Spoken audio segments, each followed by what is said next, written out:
We're going to continue the conversation we just had, but with a larger number of people. Please allow me to introduce first Deech Mestel, President, Arch Reactor. Also with us, Dr. Sherry Brown, VP of Science Strategy at Monsanto. And Sam Fiorello, President of Bridge Park. The Bridge is an acronym there without any vowels. This stands for Bio Research and Development Growth. Exactly. And also Don Rubin, President and CEO of BioSTL.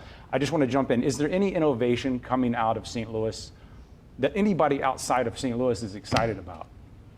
Oh, are you kidding me? Yeah. There's a huge amount of innovation going on here, and as you heard earlier from Dennis Lauer, it's really accelerating. But innovation has been happening here in our universities, our medical schools, and our corporate R&D programs for decades. And when we started BioSTL back 14 years ago, entrepreneurship was a dirty word. So people who, if you met someone who was an entrepreneur, you'd wonder what company did they get laid off from, because who would choose to be an entrepreneur?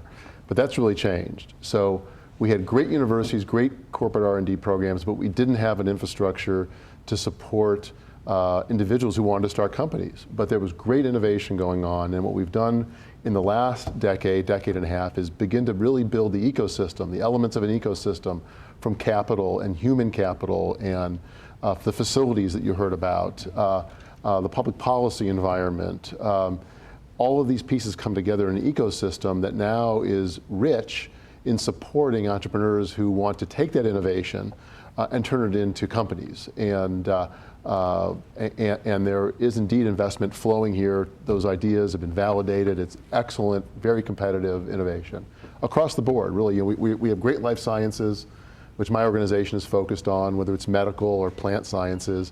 But we've seen an explosion in software and IT and engineering and all kinds of innovation in the last few years. Deech, you laughed when I asked that question. I'm from a large group of some incredibly creative individuals who are always innovating. We've got actually, interesting, you mentioned one of the, some of the software innovation. We had a startup that came out of Arch Reactor, it's Juristat. They're a legal analysis, data analysis group, and they've, over the course of the last 3 years, they're up to like 16 employees. They've got almost $2 million in VC money. They're really taking off. We don't think of Monsanto when we think of words like VC money and Series A and Series B, and entrepreneur I think has gone from dirty word to exciting, kind of like we put them on a pedestal. Exactly. Yeah. So, well, I mean, where does Monsanto play a role? We're busy innovating. Of course, we're in the ag space, and we're worrying about some of the grand challenges in agriculture and feeding the world, but we're really looking for partnerships. We do a variety of partnerships with public institutions, graduate students, academics. We're excited about the new innovation environment, and we collaborate with quite a few institutions in St. Louis and around the country and around the world. Dennis was talking about it's an old way of thinking where it's in a silo. Are you more open to partnerships? Are companies like yours changing the way you do business? Absolutely. We've always been in partnerships, but we're especially accelerating that. There is so much innovation going on in all kinds of spaces. Our current product portfolio is a lot about seeds and biotechnology and breeding, but we're moving into data sciences. And that's a really important area that's growing quickly. And so we're looking to collaborate with computer scientists and engineers and bring that together with the plant scientists and agronomists and innovate for more tools for farmers. The state of innovation in St. Louis. Are we gone are the days of the space race? Gone are the days of a national fervor for the sciences? Or what? What would you say is the environment today? Well, I've been in St. Louis for about 20 years, and in 20 years I see a stark change from back what Don was saying is relatively little innovation to today, really a thriving innovation ecosystem. In the plant and ag tech space where I live and work, we are already seen globally as the leading center in the world, not only for our homegrown technology, but we've created an ecosystem here with talent and capital and technology and infrastructure where we're attracting some of the best firms from around the world. We have firms now in a research park from Germany, from Israel, from India, and talking to others. So it's a mix of homegrown and we're bringing other folks in. So And they're not doing it because they care about economic development for our region. They're doing it because it's smart money and it's the best place to build and grow their businesses.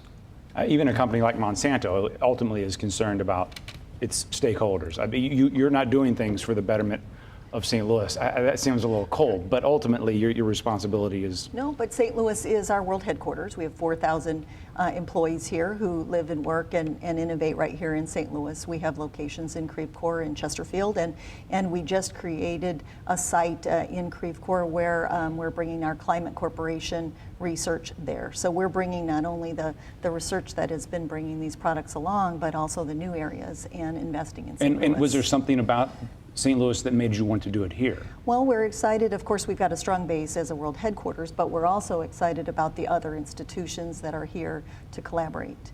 The growing ecosystem of entrepreneurship. We tap into WashU, the Danforth, all the other organizations, and we think it's a great place to have employees that are innovating. Monsanto is a major supporter of our organization, BioSTL, and one of the reasons is that even a large corporation has a stake beyond its four walls in a community that's thriving in terms of entrepreneurship and startup activity.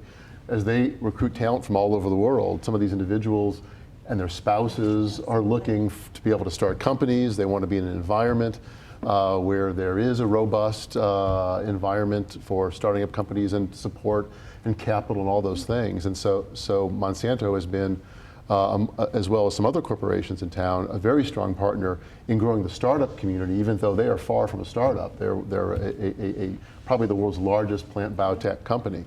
But they're very collaborative. And in fact, Sam mentioned recruiting companies from other parts of the world. It just so happens, and we just met today, but it so happens that our three organizations are all collaborating in an effort to bring companies from Israel, which has more innovation going on than anywhere else in the world outside of Silicon Valley. And the strengths match up very well with St. Louis, including the agricultural technology areas. And in just 6 months of this program, 3 major Israeli ag tech companies have located in St. Louis.